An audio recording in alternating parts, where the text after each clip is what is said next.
Добрый вечер. В эфире региональные вести. В студии Лариса Шамаева. Главные события вторника. Новоселье в Новом Биное. За короткий срок они получили не только новые дома, но и уверенность в завтрашнем дне. Жильцы начали обустраиваться в новых домах после паводков, построенных по поручению Рамзана Кадырова.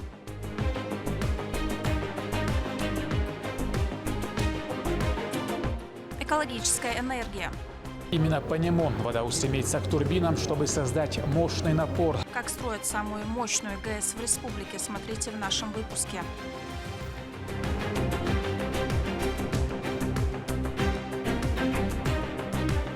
Максимальная готовность. Экстренные службы продолжают мониторинг ситуации и устраняют последствия. Экстренные службы Чечни оперативно отвечают на дождевую стихию.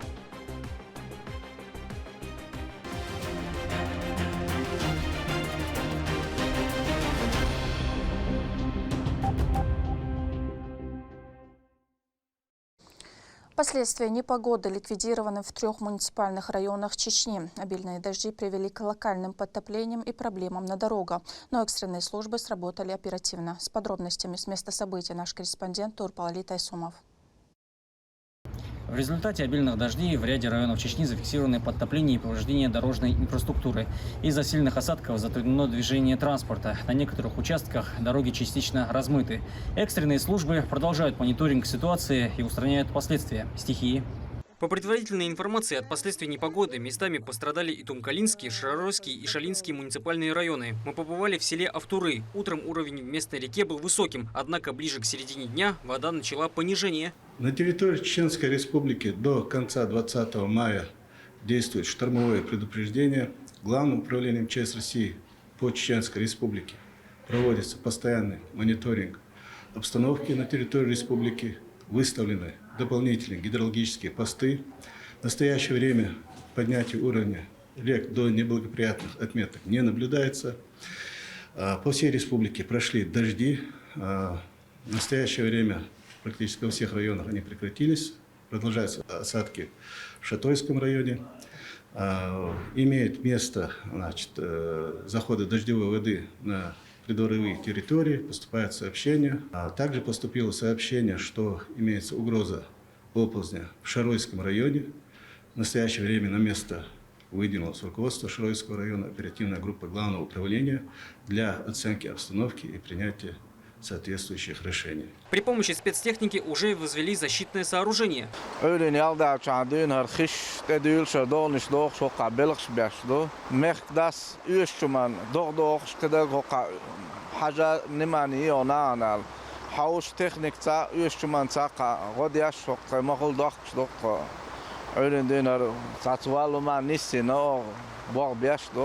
В данном населенном пункте подтопленными оказались 3 дома. Помощь в откачке воды и приведении улиц в порядок была оказана незамедлительно по поручению администрации Шалинского муниципалитета. По словам владельца участка, еще до наступления обеденного времени ситуация пришла в норму благодаря оперативным действиям со стороны властей.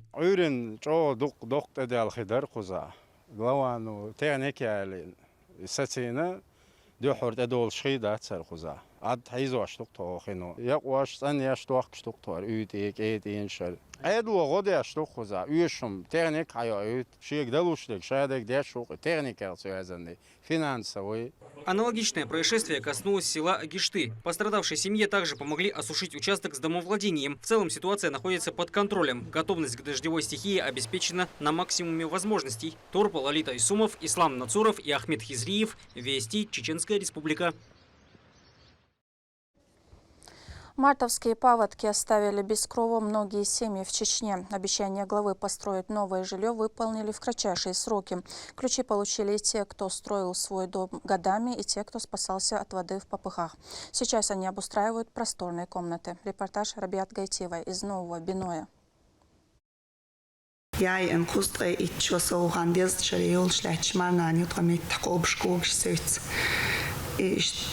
Так халгыр дуйнан аряк халгыр штин хваялиртха Адюх ириште дорогис. Этот разговор Элизе Идаловой дается тяжело. Женщина не может держать слез, вспоминая тот вечер, когда вода стремительно начала заходить во двор, а семье пришлось в спешке покидать дом. До последнего они надеялись, что стихия обойдет их стороной, но уже через несколько часов семейный кров стал непригодным для жизни.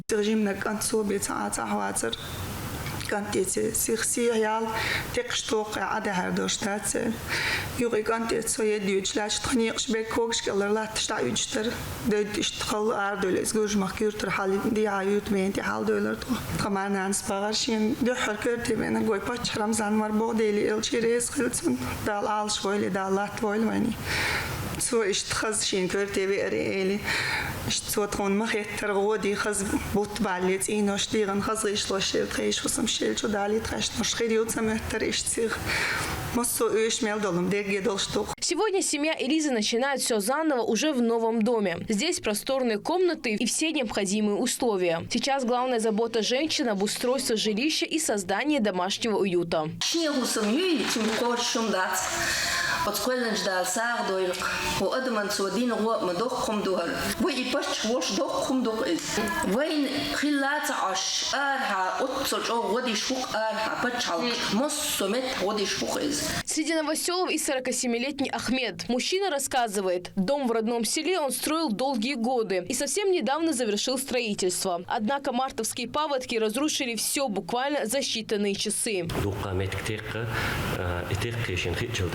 حلاوي إن وتشولوش دينها حلاوي إن بدك ديز يحلو إشتوتير تطيق اللاد وتشوتير بالد عقيق بين الخزاخي تر سنت ودك داكش داخل خزنيري تاني سنة يعني يوتو وتشولوش دينها Местные власти продолжают оказывать помощь жителям на всех этапах переезда и адаптации. Администрация района помогает людям с оформлением документов, решением бытовых вопросов и устройством детей в школы и детские сады.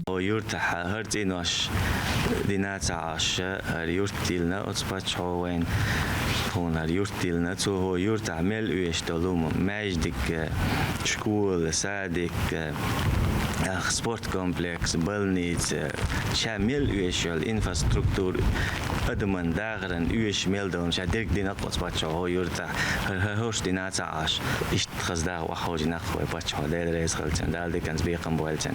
Весь этап строительства нового жилого поселка лично контролировал глава республики Рамзан Кадыров. Сразу после паводка он пообещал местным жителям, что семьи не останутся без жилья, а новые дома будут построены в кратчайшие сроки. Еще месяц назад люди в этих домах не верили, что смогут вернуться к нормальной жизни, начав все с чистого листа. За короткий срок они получили не только новые дома, но и уверенность в завтрашнем дне. Рабят Гайтиева, Адлан Хусаинов, Вести, Чеченская Республика. Чеченская Республика делает еще один шаг к энергонезависимости. В Шатовском районе на реке Аргун компания «Русгидро» вышла на главный этап строительства Нихоловской ГЭС. Строители уже опережают график, несмотря на капризную и высокогорную погоду. О ходе строительства Рамзан Абуев. 30 кубометров бетона в час. С такой скоростью строители возводят каркас Нихолойской ГЭС. Компания «Русгидро» перешла к главному этапу сооружения гидроэлектростанции на реке Аргун. Здание станет единым пятиэтажным монолитом с двумя подземными уровнями. Это массивное сооружение включает агрегатную часть, монтажную площадку и блок служебно-производственных помещений. В агрегатной зоне будут установлены 2 радиально-осевые гидротурбины. Установленная мощность Нихолойской ГЭС будет составлять 23 мегаватта. Все оборудование будет российского производства. ГЭС станет самым крупным гидроэнергетическим объектом республики. Ее ежегодная выработка составит 105 миллионов киловатт-часов экологически чистой и возобновляемой энергии. Такого объема хватит для бесперебойного энергоснабжения 35 тысяч домохозяйств. А это деривационный тоннель длиной 3 километра. Именно по нему вода устремится к турбинам, чтобы создать мощный напор. Строители уже завершили его проходку. Работы велись одновременно построена из нескольких точек внутри горы. Специалисты двигались навстречу друг другу, что позволило сократить сроки строительства. Проект реализуется в рамках госпрограммы развития энергетики. Тоннель рассчитан на пропуск 35 кубометров воды в секунду. Работы ведутся на нескольких участках, задействованы сразу 6 бригад специалистов. На данном этапе идет работа по возведению конструктивной обделки, то есть бетонирование туннеля. Монтаж каркаса. Сейчас Макшидра выставляет опалубку по проектным контурам. Будет идти монтаж торцовки, бетонирование. Параллельно здесь возводят плотину высотой 57 метров. Ее основание уже полностью готово. Инженерные решения гидроэлектростанции направлены на то, чтобы добиться максимальной энергоэффективности, сохранив при этом экосистему бурной горной реки Аргун, которая берет начало на склонах главного Кавказского хребта.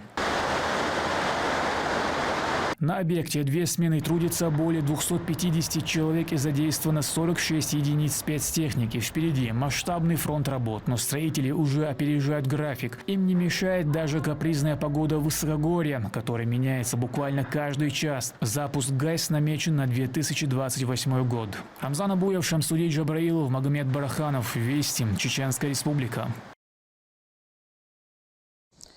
Больше возможностей для лечения, более комфортные условия. В больнице скорой помощи имени Умара Хамбиева после масштабной реновации открыли 3 отделения. Готовность объектов проверил министр здравоохранения республики. О том, как изменились условия для пациентов и персонала, расскажет Мадина Кураева. Еще несколько месяцев назад здесь шли ремонтные работы. Сегодня современное медицинское пространство с новым оборудованием, функциональными палатами, расширенными возможностями для лечения пациентов. В Республиканской клинической больнице медицинской скорой помощи имени Умара Хамбиева открыли сразу 3 новых отделения. Значит, здесь развернуто 4 палаты у нас, также ординаторская, перевязочная, смотровая. Готовность отделения оценил министр здравоохранения Чеченской Республики Адам Алханов. Во время инспекции особое внимание уделил оснащению, условиям для пациентов и организации медицинской помощи. Это уже 2-е отделение челюстно-лицевой хирургии в Республиканской клинической больнице скорой медицинской помощи. Его открыли дополнительно из-за возросшей нагрузки и большого потока пациентов. После капитального ремонта здесь создали современные условия для оказания как экстренной, так и плановой медицинской помощи. Отделение является единственным в республике по своему профилю. Здесь проводят лечение гнойно-воспалительных заболеваний, травм костей лицевого скелета, а также сложные реконструктивно-пластические операции. Мы будем оказывать медицинскую помощь пациентам с воспалительными заболеваниями, абсцессами, флегмонами, периоститами, кистами, с деформациями челюстей, с новообразованиями. В отделении закуплено необходимое оборудование, созданы более комфортные условия для лечения пациентов, для нахождения в стационаре, обустроенные операционные, обустроенные палаты, все в соответствии с санитарно-гигиеническими нормами. Расширили возможности и кардиологии. Дополнительное отделение рассчитано на 30 коек и сможет принимать до 1100 пациентов в год. Работа будет круглосуточная с постоянным дежурством врачебного и сестринского персонала. Основные задачи нашего отделения – это своевременная диагностика, лечение сердечно-сосудистых заболеваний, плюс профилактика осложнений со стороны сердечно-сосудистой системы. Отделение оснащено полностью, материально-техническое оснащение соответствует профилю коек. Оснастили нас УЗИ-аппаратом, то есть в отделении свой УЗИ-аппарат есть. Самая востребованная услуга в нашем отделении – это пункция плевральных полостей. Мы имеем возможность делать эту услугу в нашем отделении под контролем УЗИ. Еще одно важное изменение – открытие нового отделения ортопедии. Здесь планируют до 700 операций в год. Создано 20 коек и привлечены опытные специалисты. Пациентам с заболеваниями и травмами опорно-двигательного аппарата оказывают плановую специализированную помощь. Операции уже у нас начаты. Несколько операций успешно проведены. Некоторые уже пациенты у нас выписаны. Еще пациенты, которые после операции также лежат, госпитализируются ежедневно. То есть работа начата и ведется. У нас дорогостоящее артроскопическое оборудование, так называемая артроскопическая стойка со своим инструментарием. Правда, она вот-вот нам должна прийти, и мы уже займемся артроскопическими операциями, пока начато эндопротезирование суставов коленных, тазобедренных суставов. Реновация и оснащение отделений больницы проведены при финансовой поддержке регионального общественного фонда имени Героя России Ахмата Хаджи Кадырова. От имени всего коллектива больницы и от себя лично выражаю искреннюю благодарность главе Чеченской Республики, Герою России Рамзану Ахматовичу Кадырову. Именно благодаря его постоянному вниманию, поддержке и личному контролю за развитием системы здравоохранения в регионе стало возможным это важное событие. Отдельные слова признательности адресуем региональному общественному фонду имени Героя России Ахмада Хаджи Кадырова Далгазу Аткобул Дөлцун. Благодаря оказанной помощи новые отделения оснащены современными медицинским оборудованием, соответствующим самым высоким требованиям. Масштабное обновление Республиканской клинической больницы скорой медицинской помощи позволит значительно расширить возможности специализированной медицинской помощи и создаст более комфортные условия для пациентов и персонала. Мадина Кураева, Алисхан Кацулов, Ахмед Хизриев. Вести, Чеченская Республика. На этом у меня все. Еще больше новостей вы можете узнать на наших аккаунтах в социальных сетях и в приложении «Смотрим». С вами была Лариса Шамаева. До новых встреч в эфире.